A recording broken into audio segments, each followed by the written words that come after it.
good to have you back with us as we are continuing on in Bible study today. If you'd like to know more about Christ Table, who we are, what we do, really simple. Just go to that URL right there, www.christstable.today. Sign up for our email list there so that you will know everything that's happening around Christ Table. My name is Kevin Young. I have the privilege of being lead clergy at Christ Table. Now, if you'd like to know more about this study in particular, right there, go.christstable.today/peace.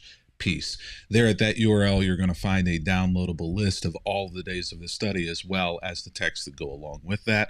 There's also a PDF there, study guide, that will help you walk through each and every day of the study with an activity that goes with it. If you would like a printed copy of that, now the PDF is online of this, absolutely free, no strings attached. But if you want a printed copy of it, it actually helps us out here at Christ Table whenever you donate, either to the ministry by giving here or by getting the boxes. Just click on the link, that little button that says get the box right there at that URL, and then it will give you information on how to get this study in print, as well as other spiritual resources that go along with this study so that you can be fully invested as we are journeying through this journey of peace.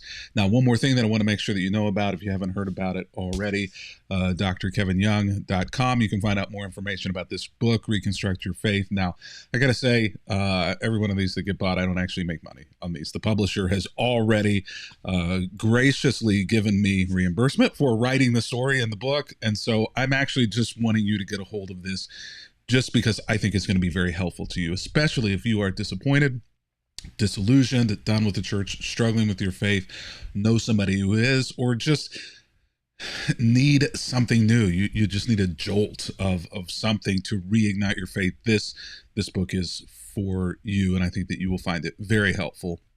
All of the information is right there at that URL, drkevinyoung.com. Now, today, as we are continuing on through the peace study, we are in day 17, where we are, talking about, that just kind of dropped right in there, didn't it? Where we're talking about peace, and we find ourselves today in the book of Psalm. And just a reminder that the book of Psalm is poetry, but it's very specific poetry. It is poetry that is music in nature. These are the songbooks. This is the songbook of the Hebrew people. And so what we have contained here isn't necessarily always deep theology, but is reflections, singing, emotional reflections, and poetry set to music. We don't obviously have the music to any of these, but these would have all been sung. And today, Psalm 29, we are in verses 10 and 11, which are the final two verses of this chapter. And actually, it's a great chapter to read, because this song is it's talking about God, it's talking about Yahweh, and it's talking about how God is victorious. And up until the text that we get to today, what we're seeing is that God has been victorious over lots of different things. And so we see kind of this movement in the psalm where God is moving towards enthronement. Some people might call this actually an enthronement psalm, where God is seated upon the throne, and we see him moving towards the temple, and we see God's power in this. And this is something that is kind of a recurring theme in Hebrew scriptures, as well as a recurring theme in the songs of the songbook of Psalms. That is quite the tongue twister, is this power of God. And it is certainly something that the ancients, especially the ancient Israelites, held on to. And that's perfectly understandable, right? I mean, they were encountering so many different roadblocks and hurdles that they were coming up against, where they needed a powerful God to help them surmount, or to move mountains out of their way so that they would be able to succeed. And so it's not out of the ordinary, probably, that we would see them singing about God in this way, and that we would see them extolling these virtues, these attributes of God. So by the time we get to verses 10 and 11 in our text of Psalm 29, we have this: the Lord rules over the floodwaters. I think I have yawned every single Bible study that we have had in this one. I can't seem to get away from the yawning. The Lord rules over the floodwaters. The Lord reigns as king forever. The Lord gives his people strength, and the Lord blesses them with peace. Now, this is interesting because what we have here is actually probably a very specific allusion textually to something that is going to help us maybe just a little bit understand where these people are coming from. Now, this song is one of the oldest, we believe, that are in the songbook of Psalms. So it's a very early song. And we can tell that by the way it's written about God, the words and the language that's used. Up until this point, the songs that sing about victories are usually about specific people or about specific battles, like the song of Deborah or the song of Miriam. What we see in this one, though, is that this one is more directed to God, and this one is also more general. Except for when we get to this place, the Lord rules over the floodwaters. And the word that's used for floodwaters, for flood here, is a word that is not used anywhere else in the book of Psalms. And it's not used anywhere else in the Hebrew scriptures, save one place where it's used. I think it's 11 times, maybe 9, but it's used multiple times in this one specific place, this one specific section. And in the comments, before I give it to you, you might be able to guess that one place. So this word, flood, floodwaters, is used only here, except for one other place in the text of the Hebrew section of the Bible. And that place is, do you have your guesses ready? It's in relation to the flood, right? The flood. Makes a lot of sense. So the Lord rules over the flood waters. The Lord reigns as king forever. Why are these two things put together? Well, you kind of have to know your ancient Near East history in order to kind of understand why this is the capstone and the most kind of prominent statement that can be made about God. The story of the flood of the earth and of Noah is a very important story to the Hebrews, to the Israelites. Part of the reason is because other cultures, other tribes had their own creation stories that also included flood.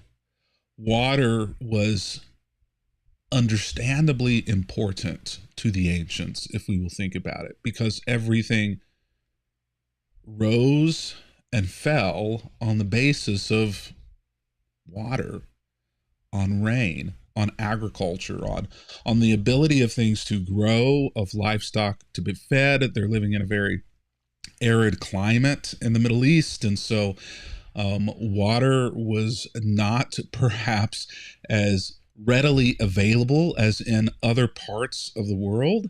And so it became this very important thing for a God to be able to supply water when needed. And whenever God was angry or gods were angry, they would withhold that water. Famines tied to water, floods tied to water. And so it may not be a surprise that one of the only gods that we have heard of and whose name continues to be fairly recognizable today is the god of Baal or Baal, Baal, a very famous god in scriptures. Christians, by and large, will know this if they've spent any length of time in their religion. Baal, who was, among other things, the god of the storm, the thunderstorm, the water. And so the Lord rules over the floodwaters is a statement that's saying, among all of the other gods, our God rules and our God reigns.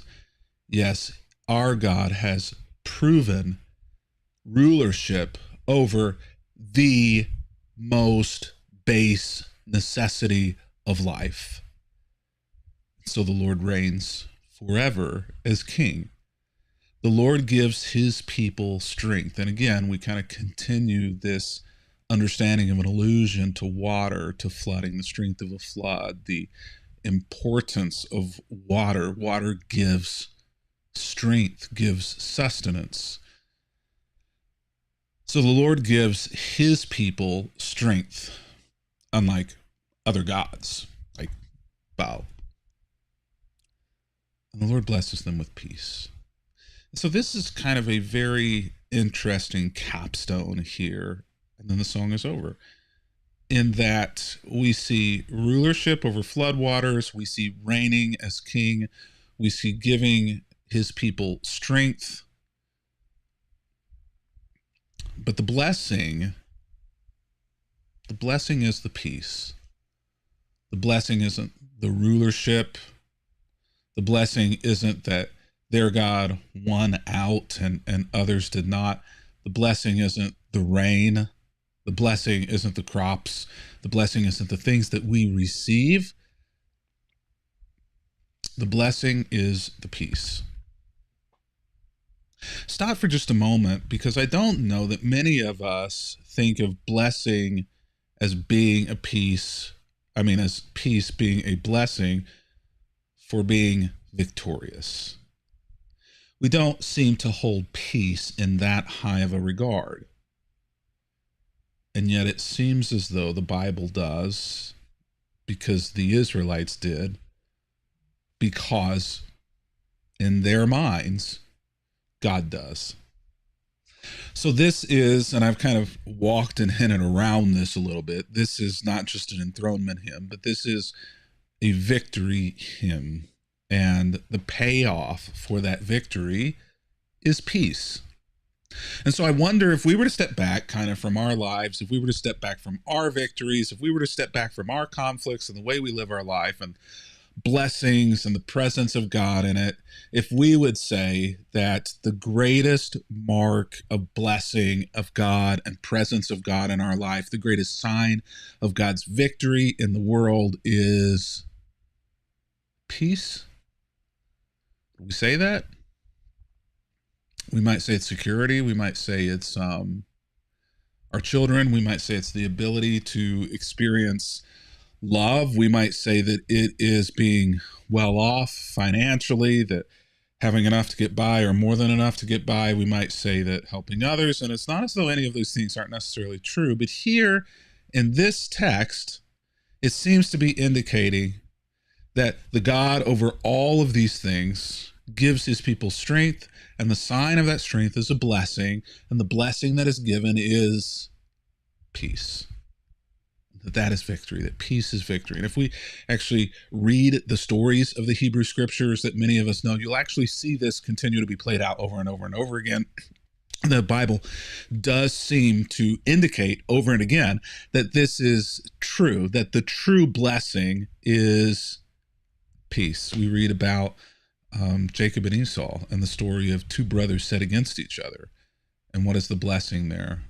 The blessing there is peace. We read about the conflict between Israel and Judah. We read about the conflict between the Hebrews and Israelites and Egypt. We read about these stories, and what is the true blessing? The true blessing is peace. We read about Joseph and his brothers who sold him into captivity and what he had to go through. And as we move through the story, we see that retribution perhaps isn't as high an ideal or a blessing as peace. And certainly we can go to the New Testament and speak of Jesus, and we can look at the letters of Paul and read through the things that Jesus said and things that are written in the New Testament, and we can see over and again this idea that victory means blessing to the victor. God is the victor, which means we all win. And so the blessing is peace. But do we see peace in that way? And if not, why? So our activity for today, and if you have the study curriculum, this is going to be printed out for you, and there's going to be space for you to do this activity. But the activity for today is this: what is the truth about God that has brought you peace in difficult times? Hey, floods, difficult times, right? So if he's Lord of the floods and he reigns over top of those things, reigns over top of the difficulties in your life, and peace is the blessing out of those things, what is the truth about God that has brought you peace in difficult times? Think about that. Reflect on that. Maybe if you can't think of just one thing, feel free to write down more than one thing that is a sign to you, a truth to you about God that has brought you peace during difficult times. It's been good to be with you today. Again, a reminder, if you'd like to get those study resources, it's as simple as going to the URL right there, go.christstable.today/peace. Look forward to being with you tomorrow as we continue on in this study. But until that time, happy reading.